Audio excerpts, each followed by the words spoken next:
Hello and welcome back to another video of Circuit Digest. In this video, I'm going to show you how you can build your very own audio amplifier circuit like this one. So this is a dual channel audio amplifier. As you can see, we have two input pins and one ground pin on this side, and we can power the board using these terminals, and we can connect two speakers over here for stereo audio output. So previously on this channel, we have built a lot of audio amplifier circuits. So let me show a few of them to you real quick.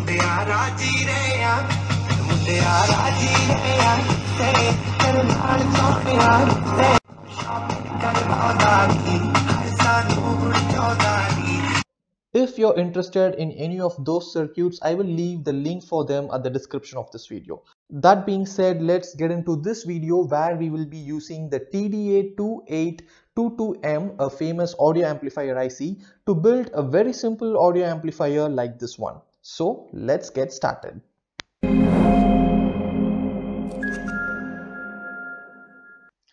So in this video, I'm going to explain to you the complete circuit diagram and also help you to build an amplifier board like this one. But before we get there, it is important for me to mention PCBWay, who are not only the fabricators of these shiny yellow boards but are also the sponsors for this video.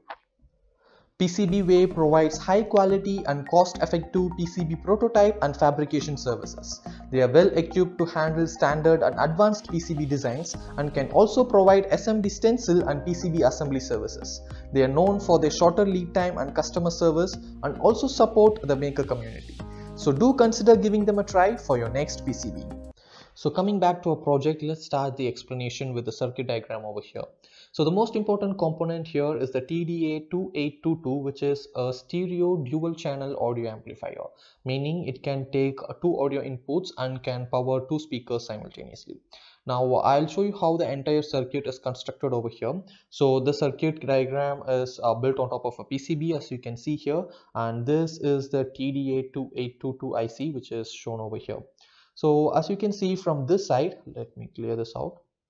We have the audio in, which is a 3-pin screw terminal. So we'll provide a ground and a left and right signal from your audio jack. So this is the audio jack that I have created for this project. So make sure there is a left and a right terminal on your audio jack, and you can just solder these wires and screw these to the screw terminals later for demonstration, and you can plug this into your phone or any other audio source.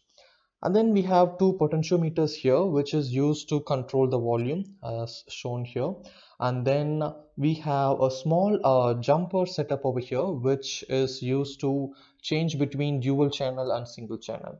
Say for example, if your audio source doesn't provide a dual channel audio, you can just remove these jumpers, and I'll just show it to you real quick. You can just remove these two jumpers shown over here and then turn it in a vertical direction, so that instead of providing two audio signals, you can just provide one audio signal to power the entire circuit. For the demonstration of this video, we'll be using a dual audio source, so I'm going to place the jumper in the same position. Now apart from the jumper, you can see two capacitors over here, C10 and C11, which is shown over here. So these two capacitors are used to filter any DC noise that might come from your audio source. So as we know, a capacitor only allows AC, which is an audio signal, to pass through, and the DC noise will be filtered over here. And then as you can see, the IC takes two inputs.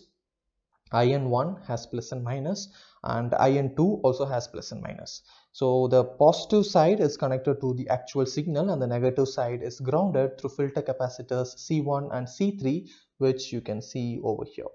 So apart from that, this is the input side of the IC, and on the output side we have two speakers, which is shown over here, and two big electrolytic capacitors of 1000 microfarads, which you can see here. So these are the places where you will be connecting two speakers, and this is the power supply to power the IC as well as the whole circuit diagram. Now TDA2822 can operate in two modes. One is called a stereo mode and the other is called a bridge mode. So the circuit that I was explaining to you is a stereo mode circuit. So in what happens in bridge mode is that, as I told you, this is a dual channel amplifier. Right now what we have done is we have received dual audio signals and we are powering dual speakers. That is, we are powering we are creating a stereo amplifier, so that is stereo mode. If you have only a single audio signal and if you want to amplify it, you can, instead of using these two single channels as separate, you can combine them in a bridge fashion, and so that the amplified output from the first channel goes to the second channel and further gets amplified. So if you're interested in something like that, you can follow the circuit diagram for bridge mode, but I'm not going to share that in this video. Now again, the IC can operate from 3 volts to 15 volts, which is a very good thing, and this is one of the reasons why the IC is very popular. So the IC is available in DIP package, which we have used here, or you can also get it in SMD package if you need one. So since it has very low operating voltage, it is very commonly used in a lot of battery powered application, and I think this is why this IC is very popular. Now on the output side, we can use two type of speakers. If you're using a 4 ohm speaker, you will get an output of 0.65 watts, and if you're using an 8 ohm speaker, you will get an output of 0.38 watts. Now all this is true only when you're powering it with a 6 volts. Now I tried both a 6 ohm speaker as well as an 8 ohm speaker, and it worked well with both of that. Now this is it. This is a very simple circuit, and that is another advantage of this IC is that it requires very few external components. As you can see here, we have not used many external components apart from the IC and a bulky potentiometer and screw terminals. So that is it. The circuit diagram is very simple. Now what we'll do is we will just go ahead and connect the speakers and connect the audio source and power this board, and I will show it in action. But before we do that, I would like to show you how you can create your own PCBs like this using PCBWay. Again, the Gerber file for this PCB board can also be found at the link given in the description of this video. If you want to create a board like this, you can just directly use the Gerber file and place an order on PCBWay. I'll show you real quick on how to place an order on PCBWay. Simply get into their website pcbway.com and make sure you have already signed in. If not, you can create a free account and then enter the dimensions of your PCB. Say for example, mine here is 30 cross 30 mm. You can enter the dimensions of your PCB. This is just a sample, and then I need 5 quantities with 2 layers and thickness is 1.6 mm. Then click on quote now and you will be taken to another page where you can select few more parameters, which is completely optional, but I'm just going to change the solder mask color. As you saw, our PCBs were yellow in color, so I'm going to change this to yellow. If you need, you can change any of the parameters that you need. On the right side, you will see where your PCB has to be shipped. So I'm going to ship it to India with DHL, or I can even choose any other shipping like FedEx. And once I have done that, you can see the total cost for my PCB would be $27, and it would take 4 to 8 days, and the delivery date is approximately 19th of January. So once you're comfortable with all this, just click on save to cart and you will be taken to another page where you are asked for the Gerber file of your PCB. So just click on add Gerber file and upload the Gerber file for your PCB. If you need the Gerber for this PCB, you can find it at the link given in the description of this video. Once you have uploaded the Gerber file, just make the payment and within few days your PCBs would reach your home.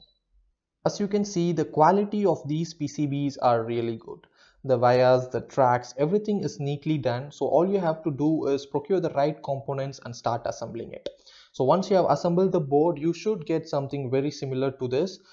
Just make sure you use the right screw terminals, and once you are done with the assembling, let's connect all the speakers to the respective terminals and power this board and see how this works.